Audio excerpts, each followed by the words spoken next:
여러분 안녕하세요. 오늘도 모든 먹는 것을 똑띠 따지는 그레이스가 다시 돌아왔습니다. 오늘은 무엇에 대한 얘기를 해볼 것이냐?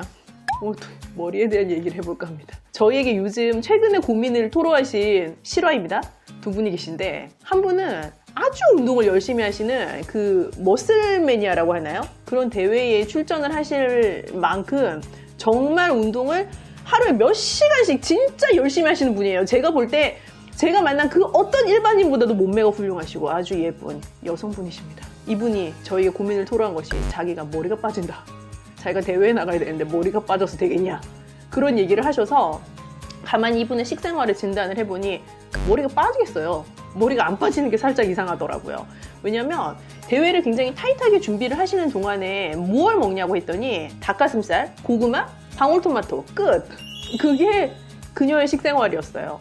사실 우리가 일상생활 중에 건강한 식생활을 하면서 먹기에는 너무나 다들 훌륭한 영양 밸런스를 가진 식품들이죠. 근데 그것만 먹는 게 문제인 거예요. 근데 이분이 저에게 궁금해하셨던 포인트가 뭐였냐면 자기는 되게 건강해지기 위해서 사실 운동하는 것이다.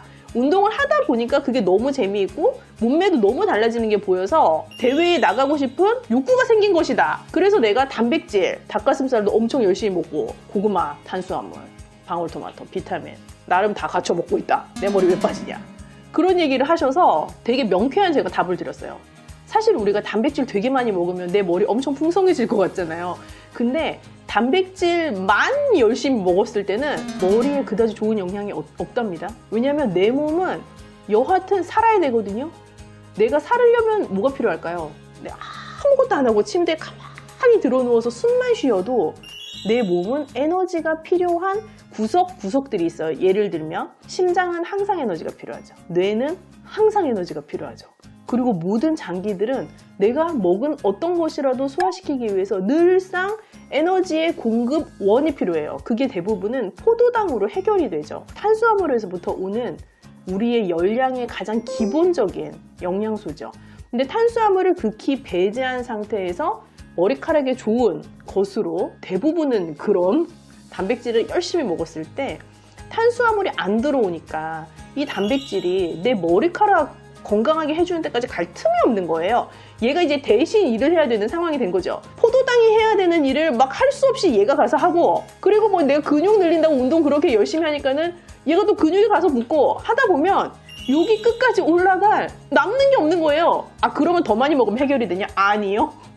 그렇다고 해결 안 돼요. 내 몸이 반드시 살아가는 데 필요한 최소한의 탄수화물을 공급하는 게 그래서 중요한 거예요. 우리나라 식문화에서 사실은 탄수화물을 너무 많이 먹기 때문에 우리가 단백질하고 외치는 건데, 탄수화물을 극도로 배제한 상태에서 단백질만 엄청 많이 먹게 되면 진짜 단백질이 해야 되는 역할, 내 몸의 조직을 구성하는 것, 그 역할까지 갈 틈이 별로 없게 돼요. 포도당의 역할을 단백질이 대신하게 돼서 나타나는 문제인 거죠. 그런 일이 발생하지 않게 하기 위해서 내 몸 건강하려고 운동 열심히 하면 근육 없고 머리카락 잃으면 안 되잖아요.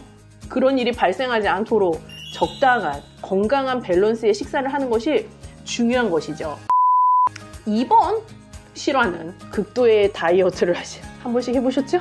그런 그 심각한 다이어트를 하신 분이 20kg를 빼고 머리카락을 잃었다는 슬픈 소문입니다. 이분이 다이어트를 하게 된 경위는 본인이 내가 다이어트를 하겠어 하고 결심해서 한 것이 아니라 피치 못할 사정으로 인해서 주방을 쓰지 못하여 해먹을 수가 없는 상황이 된 거예요. 그래서 아주 우리가 늘 권장하는, 모든 다이어트들에게 권장하는 저녁을 적게 드세요. 그거를 강제로 실현할 수밖에 없는 상황이 되었답니다.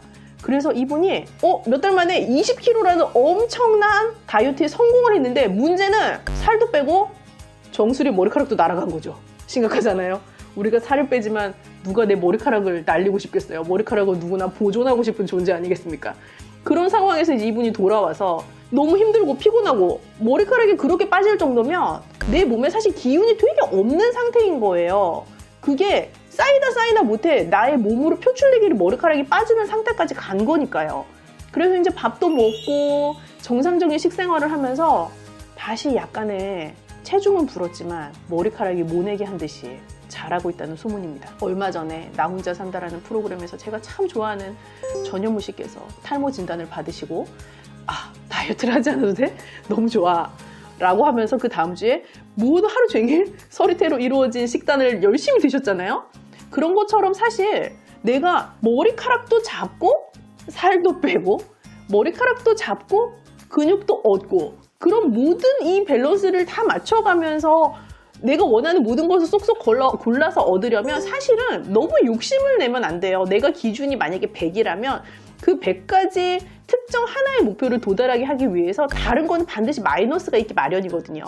그러면 어떻게 해야 될까? 내가 단기간에 100을 이루려고 하지 말고 좀 긴 시간 동안 한 85 정도를 이루려고 노력하는 거 어떨까요? 그러면 제가 장담하는데 얻을 거 다 얻고요. 이르면 안 되는 거 그대로 지킬 수 있어요. 머리카락 같은 거요. 그래서 꼭 염두에 두셨으면 좋겠어요. 내가 단기간에 살 빼는 거, 내가 단기간에 근육 붙이기 위해서 단백질 식품 엄청 열심히 집중해서 먹는 거, 그런 게 지금 단기에서는 내가 원하는 효과를 볼 수 있을지 모르지만 조금만 더 길게 지속되면 내가 생각하지 않았던 부작용이 나타날 수 있어요. 그 대표적인 것이 손톱이 갈라지거나 머리카락이 빠지거나 뭔가 심하게 증상이 나타나시는 분들은 다른 이제 인종이신 분들은 그런 현상을 겪을 때 되게 색소가 빠지는 것 같은 그런 느낌도 많이 들거든요.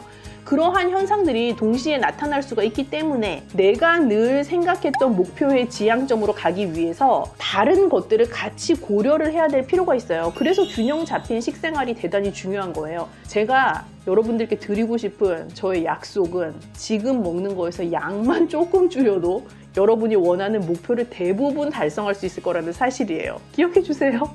그러면 다음번에는 또 똑띠 따지는 얘기를 가지고 돌아오겠어요. 자, 그럼 오늘 하루도 건강한 식생활 하세요.